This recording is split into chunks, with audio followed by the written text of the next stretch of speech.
早前我尝试当场分类我所制造的垃圾，看看到底有多难。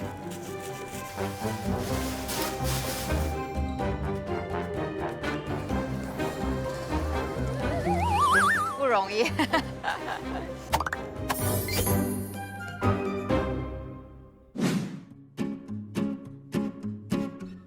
有一天，我在祖屋区逛逛的时候，看到这些特别回收箱。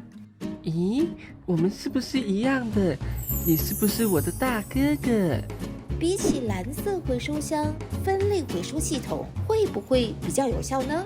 根据我们在鼻山这里的试点，我们发现，在智能回收箱所收到的回收物品的污染率较低，比起混合的回收系统还干净95%。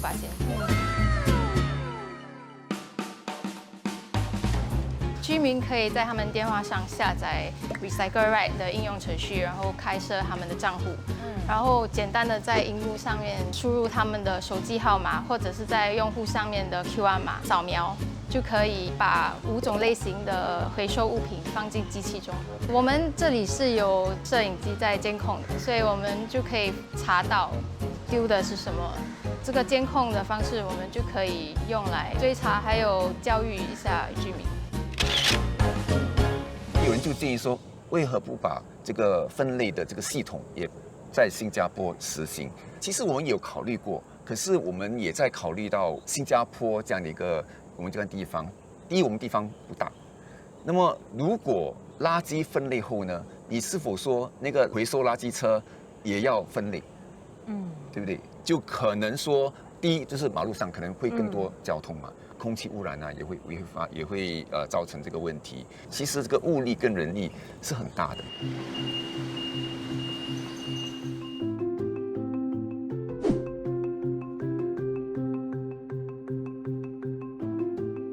安哥早，早安安哥，我今天来帮你。今天我们就是谢谢要来收集这里的回收物品，然后把它搬到楼里去，对吗？哦，它就开了。哦，就是这样子开启门，开门所以开启看下来一拉出来，这就是居民平常不要用的那些衣服啊，然后就把那个投在箱里面，然后我们就回收。小心啊，不要投。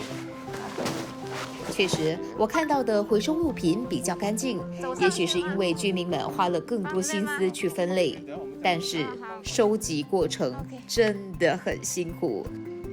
收集员没几天就要到回收站扛起这么重的回收物，尤其是纸类。由于它太多的话，我太们重的话怎么办啊？拉去楼里上面，拿出一些出来，跟它分开，分成2袋或者3袋。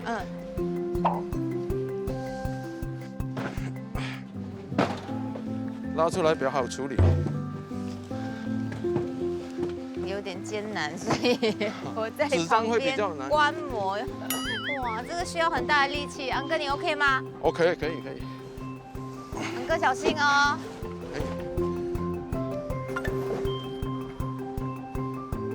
安哥，我帮你拿上去。好，谢谢你。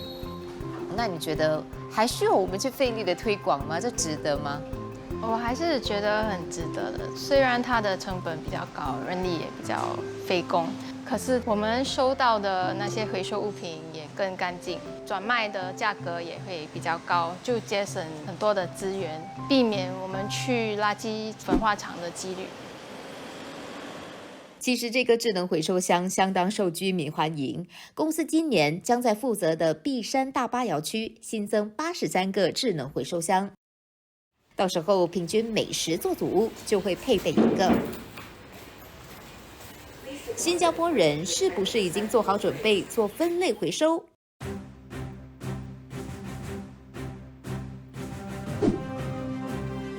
我和次长在祖屋楼下的蓝色回收箱旁设立了一个突击站，看看邻居会不会正确的分类。嗨，你好。你好。我要回收。哦是的，欢迎你来。嗨，你好。哎，你怎么称好。呼你啊？我姓陈，陈小姐你好。请问你们是干嘛？为什么需要突击队？我们要来检查到底你即将要放进这个蓝色回收箱的这些回收物品，到底是可不可以丢进去的所？以你要看，对，可以吗？可以吗？可以。好，不有什么介意的话，让我们看一下。哇，这个很 CD 复古 CD ROM， 10多年了的 CD， 哇，舍得丢了。你还终于舍得丢了，还有一些费。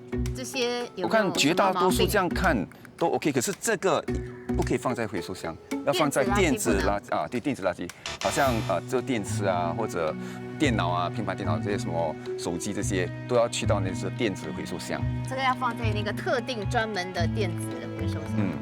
所以这个是塑料 OK， 这个的确里面可能会有那个弹簧，可能是铁的，有这个 Rubin 的 chatbot， 你就可以拍照。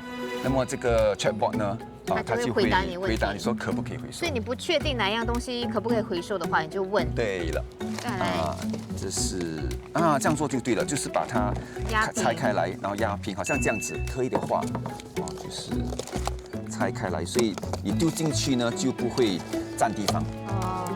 对，这个是玻璃的嘛，对不对？可是这个盖子是塑料的，那怎么办？所以就要打开来。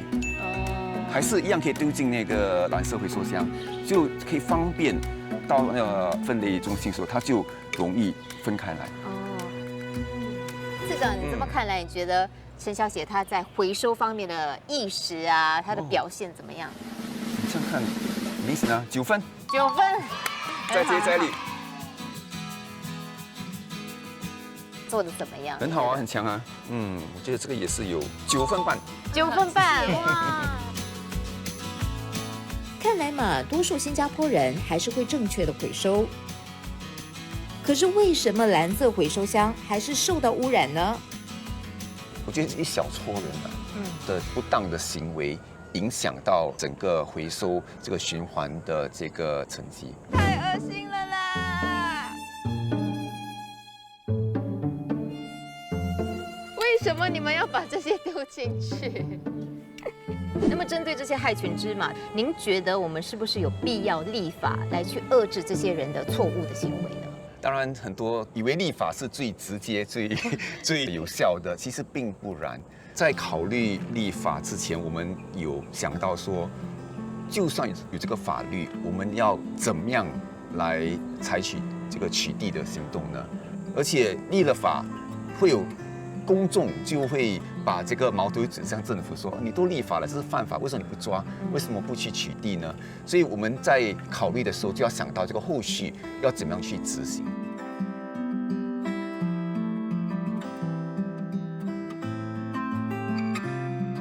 我们唯一的垃圾填埋场还有10年就会被填满了，所以我们真的很需要开始改变自己的生活习惯。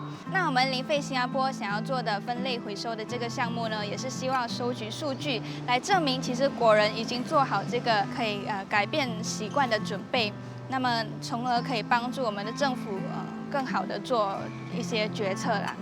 这必须是一个长久性的习惯改变，不能因为一时的律法，然后因为我这一次要还钱，所以你就为了这一次而改。那人家如果不理解的话，他可能在你看不见的地方还是会继续以前的习惯。看来我们在实现可持续发展目标之前，我们显然的还有很长的路要走。不过呢，我们每个人都可以尽自己的一份力量，在把任何东西扔进蓝色回收箱之前，先问问自己，到底这个物件适合可不可以扔进蓝色回收箱？可以回收的东西不要乱丢哦。